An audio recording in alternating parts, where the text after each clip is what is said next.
कहानी की शुरुआत एक भयानक जंगल से शुरू होती है। इस जंगल में ऐसे ऐसे जानवर पाए जाते थे जो किसी और जंगल में नहीं होते थे। आज जंगल में एक टीम आई थी और इस टीम को बिल्लू नाम का बंदा गाइड कर रहा था। ये पूरी टीम एक सुनहरी पक्षी को ढूंढने आई थी और वो सुनहरी पक्षी सिर्फ इसी जंगल में पाया जाता था। बिल्लू के साथ खड़े आदमी का नाम हार्वी है और उसका काम पूरी टीम को सुरक्षित रखना है। हार्वी के साथ ही प्रोफेसर मिलर खड़ा था और वो पूरी टीम का सरदार था। उसी ने जंगल में आने का फैसला किया था और उसी ने टीम बनाई थी। प्रोफेसर मिलर के सहायक का नाम ब्रेन था और वो मारिया को देखकर मुस्कुरा रहा था। ये दोनों भी मिलर की टीम का ही हिस्सा थे। जल्दी ही पूरी टीम ने एक अच्छी सी जगह देखकर अपने टेंट लगा लिए। बिल्लू के साथ कुछ मजदूर भी थे जो पूरी टीम का सामान संभाल रहे थे। टेंट लगाने के बाद मारिया बाथरूम जाती है, लेकिन बाथरूम में पहले से ही गोरिल्ला था। गोरिल्ला को देखकर सभी डर गए। हार्वी उसे मारने की कोशिश करता है, लेकिन उसका निशाना चूक जाता है और गोरिल्ला डर कर भाग जाता है। कुछ ही देर बाद मारिया ने नहाने की तैयारी कर दी। मिलर ब्रेन को बता रहा था कि हम लोग यहाँ सुनहरी पक्षी ढूंढने आए हैं और हमारा ध्यान उसी की तरफ होना चाहिए। मगर ब्रेन का ध्यान मिलर की बातों पर कम मारिया पर ज्यादा था। वो मारिया को नहाते देखकर गर्म हो रहा था। मिलर को भी उस पर शक हो जाता है और उसे जल्दी ही पता चल जाता है कि ब्रेन क्या देख रहा है। उसने भी मारिया को नहाते हुए देख लिया था, लेकिन वो खुद पर काबू पाकर ब्रेन को एक दूरबीन देता है। इसके बाद वो ब्रेन से कहता है कि तुम जाकर सुनहरी पक्षी को ढूंढो और मैं तुम्हारे पास जल्दी ही आता हूँ। ब्रेन के जाते ही वो भी मारिया को देखने लगा और वो भी गर्म हो गया। उधर ब्रेन एक ऐसे पेड़ पर चढ़ गया था यहाँ से वो मारिया को देख सकता था। मारिया को देखकर हार्वी के डंडे ने भी सलामी दे दी थी। इसी बीच ब्रेन के पास गोरिल्ला आ जाता है। ब्रेन को लगा कि मिलर आ गया, लेकिन जब उसकी नजर गोरिल्ला पर पड़ी तो उसके होश उड़ गए। कुछ ही देर बाद रात हो जाती है और सभी खाना खाने लगते हैं। इन सभी को एक जंगली दूर से देख रहा था। इसी बीच हार्वी मारिया से पूछता है कि तुम यहाँ क्यों आई हो।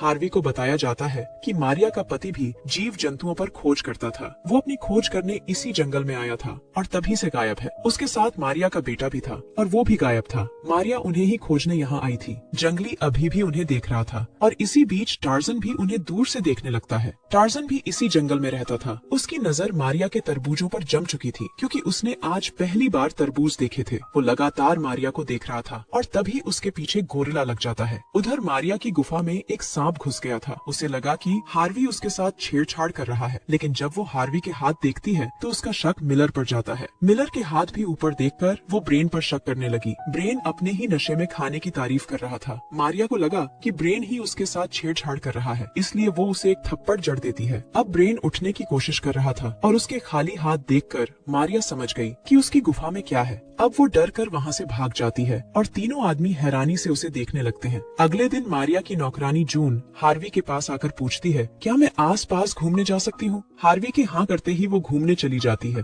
जून घूमते घूमते एक झरने के पास आ गई। उसे झरना बेहद खूबसूरत लगा, जिसके बाद वो वहाँ नहाने की तैयारी करने लगी। इसी बीच टार्जन भी घूमता घूमता उसे दूर से देख लेता है। जून की खूबसूरती देखकर वो हैरान हो गया। वो उसी पल हवा में लहराकर उसके पास जाने लगा, लेकिन गलती से झरने में गिर जाता है। जून जल्दी जल्दी उसे पानी से बाहर निकालकर उसकी जान बचाती है। वो उससे बात करने की कोशिश करती है, लेकिन टार्जन को इंग्लिश नहीं आती थी। दोनों आज पहली बार एक दूसरे से मिले थे और दोनों ने एक दूसरे को पसंद भी कर लिया था। उधर ब्रेन सुनहरी पक्षी को खोज रहा था और जल्दी ही उसे सुनहरी पक्षी का एक पंख मिल जाता है। वो जब मिलर को पंख दिखाता है तो वो बेहद खुश होता है। मिलर समझ गया था कि वो सुनहरी पक्षी के करीब ही है और वो उस तक जल्दी ही पहुँचने वाले हैं। इसी बीच एक जख्मी मजदूर उनके सामने आकर मर जाता है। मजदूर को कई तीर मारे गए थे। तीरों पर लिखा था कि हम नौसा कबीले के आदमखोर हैं। नौसा कबीले का नाम सुनते ही बिल्लू के सभी मजदूर भाग जाते हैं। रात को सभी लोग नौसा कबीले से पूरे सतर्क थे। सभी लोग यहाँ से जाना तो चाहते थे, लेकिन मिलर को लग रहा था कि वो नौसा कबीले को संभाल लेगा और सुनहरी पक्षी को लेकर ही वापस जाएगा। अगले दिन नौसा कबीले वाले जोर जोर से संगीत बजाने लगे। संगीत सुनकर बिल्लू हार्वी को बताता है कि कबीले वाले आस पास ही हैं और वो कभी भी हम पर हमला कर सकते हैं। अब हार्वी जल्दी जल्दी सभी को बुलाकर कहता है, हम खतरे में हैं और मेरे पास एक योजना है। हम एक बड़ा सा गड्ढा बनाएंगे और उस पर पत्ते रख देंगे। जब कबीले वाले हम पर हमला करने आएंगे तो गड्ढे में गिर जाएंगे। हार्वी की बात सुनकर सभी लोग गड्ढा बनाने लगे।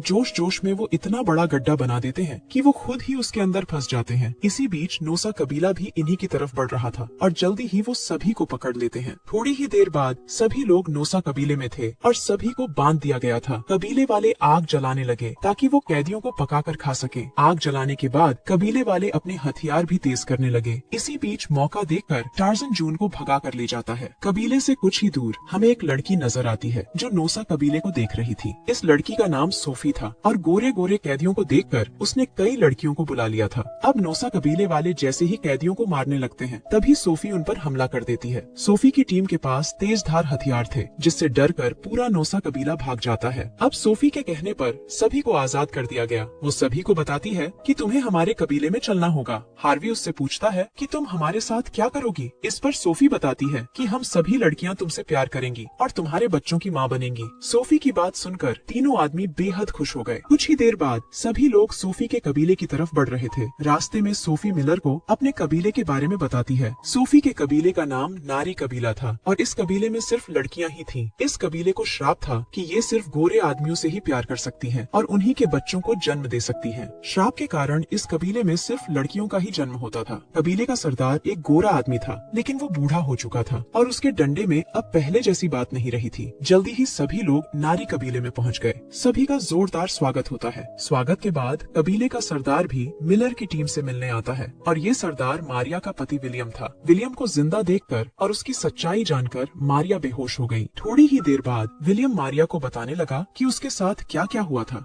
20 साल पहले विलियम अपने बेटे के साथ जंगल में घूम रहा था। मारिया उस वक्त अपने टेंट में सो रही थी। विलियम जंगल में जीव जंतुओं की खोजबीन करने आया था और वो अपना परिवार भी साथ लेकर आया था। खोजबीन करते करते विलियम नोसा कबीले के हाथ लग जाता है और फिर उसे नारी कबीले की लड़कियां ले जाती हैं। विलियम की पूरी बात सुनकर अब मारिया को अपने बेटे की चिंता होने लगी थी। दोनों को नहीं पता था कि उनका बच्चा कहाँ होगा और क्या कर रहा होगा। वैसे इनका बच्चा अब टार्जन बन चुका था और इस वक्त वो इंग्लिश सीख रहा था। कुछ ही देर बाद विलियम मेहमानों से मिलने जाता है। वो मिलर की टीम के पास आकर उन्हें बताता है कि कल तुम तीनों की शादी हो जाएगी और अगले दिन तलाक, फिर दूसरी लड़की से शादी हो जाएगी और उसके अगले ही दिन तलाक। विलियम की बातें सुनकर ब्रेन बेहद खुश हो गया था। हार्वी भी खुश था क्योंकि उसकी रोज नई लड़की से शादी जो होने वाली थी। अगले ही दिन शादी की तैयारियां शुरू हो गई। मारिया को सरदारनी बना दिया गया था और वो विलियम के पास ही बैठी थी। जल्दी ही मिलर और उसकी टीम सबके सामने आती है। सोफी उनका स्वागत सुनहरी पक्षी से करवाती है। सुनहरी पक्षी देखकर मिलर और ब्रेन की आंखें चौड़ी हो गई थी। वो जिस पक्षी को ढूंढ रहे थे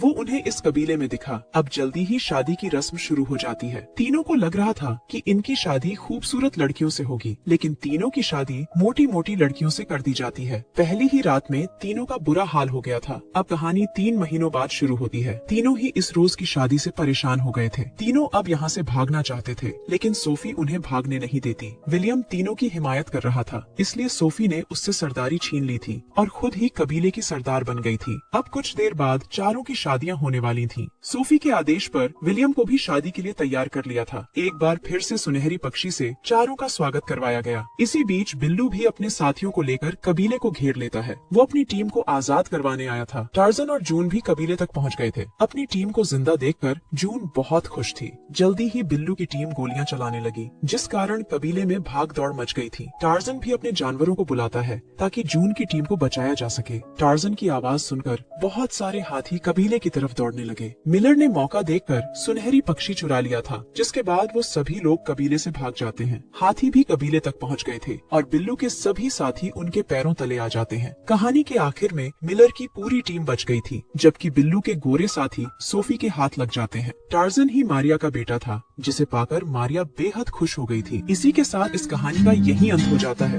हमारी वीडियो देखने के लिए बहुत बहुत धन्यवाद। अगर आप ऐसी ही वीडियोस के दीवाने